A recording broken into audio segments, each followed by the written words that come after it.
What baby name immediately makes you lose all respect for the parents and why? I still remember that morning like it was yesterday, although in reality, years have passed and yet the memory is as sharp as a shard of glass. The kind of morning that begins like any other, with the quiet hum of a household waking up, the smell of coffee in the air, the soft, playful chatter of my son as he gets ready for kindergarten. But that day, something happened that would etch itself into my mind in a way I could never have anticipated. Within the first 60 seconds of leaving the house, the world around me, usually so ordinary and predictable, felt like it had shifted slightly, imperceptibly at first, until the shift became a weight pressing against my chest. That morning, I learned how fragile civility and respect could be, and how easily they could be shattered by thoughtlessness. I had just settled my son into his class, exchanging the usual brief greetings with the teacher and a few parents I recognized. The sun was soft, casting a pale glow on the playground outside, and laughter drifted through the air like a fragile promise. I felt the quiet contentment a parent sometimes feels when watching a child step into the world with their small, unsteady courage.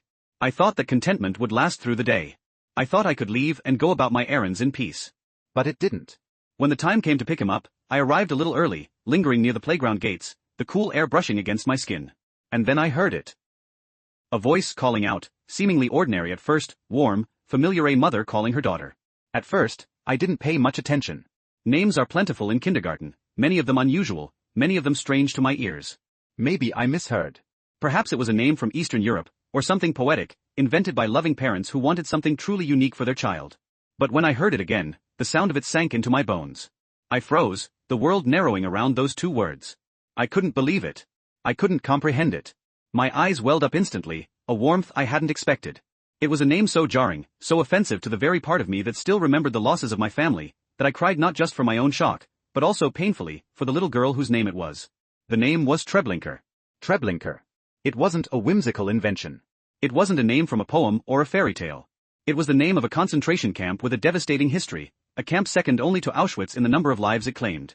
My grandmother and my great-aunt had survived similar horrors, and they were the only family I had left after the Holocaust.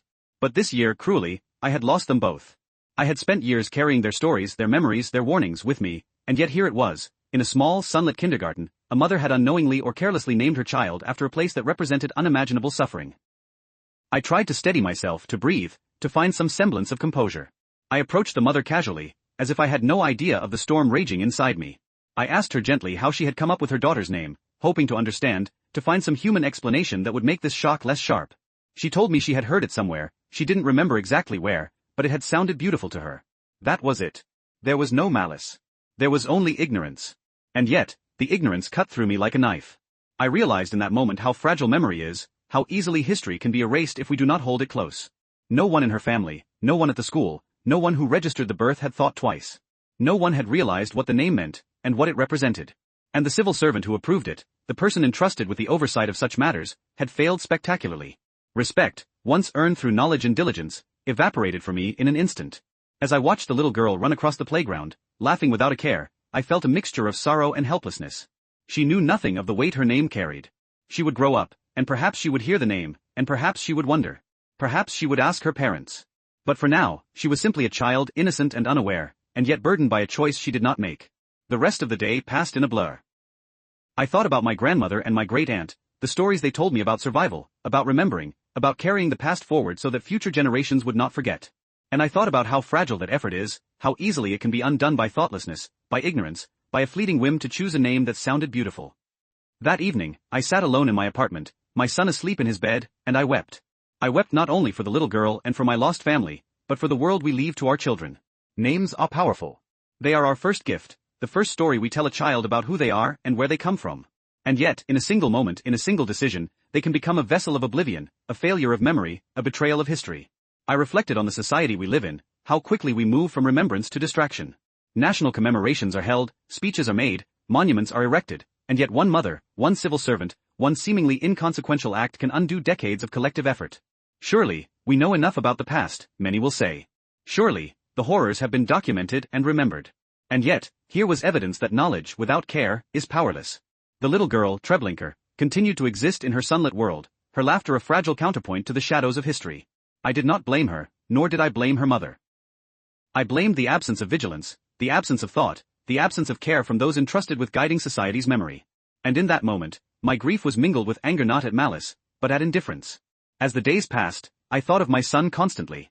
He ran freely, laughed without worry, and And yet I felt an instinctive need to shield him, to teach him, to prepare him to understand a world where carelessness can carry real weight. I thought about the responsibility we hold as parents, educators, and citizens. Each act, each decision, each name we choose carries moral weight. I realized that ignorance is not neutral, it has consequences. I remembered my grandmother's voice, her hands folded in quiet authority as she recounted life in the camps. Remember, every life matters, she had said. Every story matters. Forget, and you betray them. My great-aunt had added, softly but firmly, we carry the past forward not to punish, but to guide. Vigilance is love. I felt that weight now, heavier than ever, and I vowed to carry it with me in every interaction, in every choice, in every teaching of my son. I wrote in my journal late into the night, documenting memories, lessons, and reflections. I wrote about the small gestures that had kept hope alive during unspeakable horrors, a hand held, a shared loaf of bread, whispered words of comfort. I wrote about the small child named Treblinka, about the innocence she carried, and about the moral imperative for adults to act with care. I wrote not out of despair, but out of determination to preserve memory, to educate, to instill awareness in the next generation. The days blurred into weeks, yet the memory persisted. I walked through the playground, observing the children, their carefree laughter, and the small dramas of everyday life, all while the shadow of Treblinka's name lingered. I felt a protective instinct, an urgency to teach empathy, respect, and vigilance. And in these moments, I realized that memory is not static, it is lived, breathed, and carried forward in choices, in stories, in teaching, in names. Evenings became a time of reflection. I would read, write, and think about history, morality, and the delicate responsibility of parenting. I thought about the civil servant who had approved the name, about the mother who had spoken without malice, and about the broader society that too often moves without awareness. I felt grief, yes, but also hope. For every act of carelessness, there is an opportunity for education. For every lapse, there is the chance to reflect, and for every child, there is the potential to nurture consciousness, empathy, and understanding. I imagined conversations with my son in the future. I would teach him, gently but firmly, about Krausenfeld, about the lives lost, and about the moral weight of our actions. I would tell him that remembrance is a responsibility, that every decision carries consequences, and that even small gestures can honor memory and preserve dignity. He would understand not out of fear, but out of respect and love. And in teaching him, I would ensure that the lessons of the past continue to resonate in the present, shaping a world more aware, compassionate, and responsible. Walking through the playground one evening, I paused to watch children chasing one another, laughing, playing games that would in time seem trivial in comparison to the weight of history. Yet, even here, I saw the potential for reflection. I saw the way small acts, guidance, storytelling, teaching empathy can ripple outward. Names, words, gestures, and choices are never neutral. They carry moral weight, and it is our duty to wield them with care. I thought of my grandmother and great-aunt one last time that night, their voices, their lessons, their strength alive in my memory.